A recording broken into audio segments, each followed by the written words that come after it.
Have you ever seen a person with a front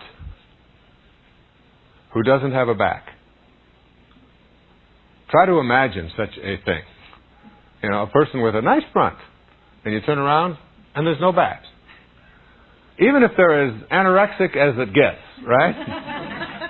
You still have a back, don't you? Can you imagine someone with an outside that doesn't have an inside? It's not possible, is it? In the physical plane, you always have the opposite.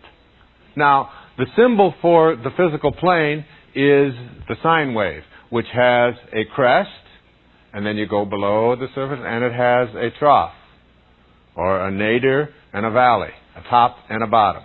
Now, this wave its crest is always separate from its trough. You can see the top of a sine wave, that is the stuff that you're made up of. You can see the top of the wave, and you can see the bottom of a wave. But you can never just see the top. I used to teach metaphysics at the university, and I used to give an assignment to my class. I'd say, I want you to next week bring in a north pole of a magnet and no south pole. And people would go and they slice it real thin, but no matter how thin you slice that magnet, you always have its opposite, don't you? It's the nature of the physical plane to be in duality. When they talk about enlightened beings, they're talking very often, you'll hear it referred to in the literature, you'll hear these people referred to as non-dual beings. People who have gone past the duality of the physical plane. And this is a big part of what we're going to do here in this program, is learn how to do that. All right? But you have to understand it first, that at the top of the wave and at the bottom of the wave, you have that which is separate, but always together. Just like a back and a front. They're separate, but you can't have one without the other. Just like a top and a bottom. And then when you take it into other contexts, just like happiness and unhappiness. Just like light and dark. If it was always light, 24 hours a day, light. That was our reality. 24 hours a day, the light shines. Would we have a concept called darkness? We can only have a concept in the physical plane if we know its opposite. If it was always light, we wouldn't need a word like dark. It wouldn't exist. We wouldn't know such a thing. If everybody was always happy, would we have a concept called unhappiness?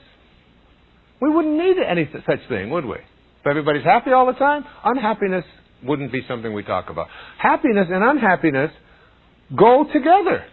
They're partners. Haven't you noticed in your life that when things are going really, really well, generally speaking, there's some caca on its way? Hasn't that generally been the case? I mean, isn't life hills and valleys in the physical plane? There's ups, and the good news is when you're in the caca, there's a hill coming. It's the only direction you can go. That's always been, it's this idea of always being happy 24 hours a day, all the time. It's like trying to find light 24 hours a day. The other thing, of course, is life and death. You know, we often have this idea that life and death are enemies to each other. The top of the wave, the bottom of the wave. Everything that has ever died must have what? Must have lived. You can't have death without life. And the reverse is always true. Every top has a bottom, every inside has an outside, every front has a back. Everyone who has ever lived also must have died. Death and life are partners. They're not enemies.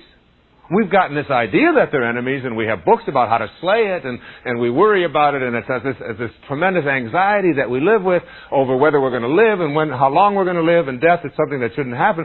But death is just, the physical plane is life and death. Think of something in the physical plane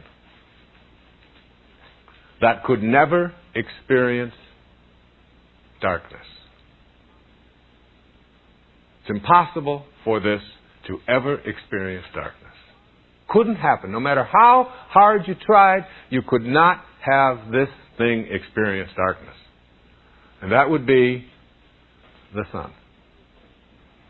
Why is it that the sun could never experience darkness?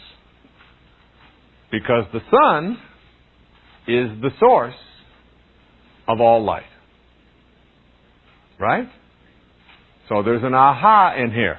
There's a eureka. There's a, oh, I see.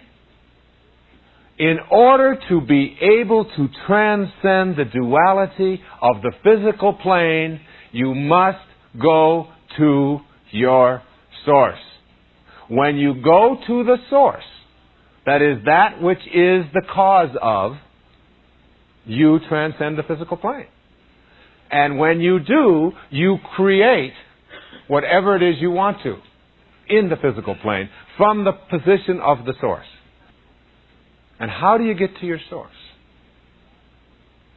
Melville said that God's one and only voice is silence.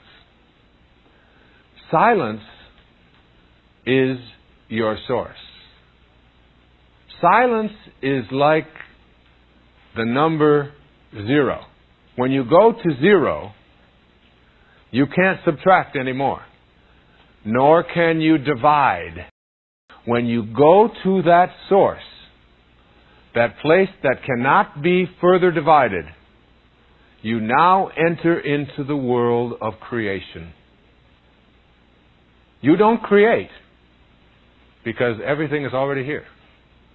You enter the world of manifestation, the world of creation. And in this world, you become a co-creator. That is, not creation from the sense of bringing something from nowhere to here, but creation from the sense of attracting into your life and creating into your life that which has been missing.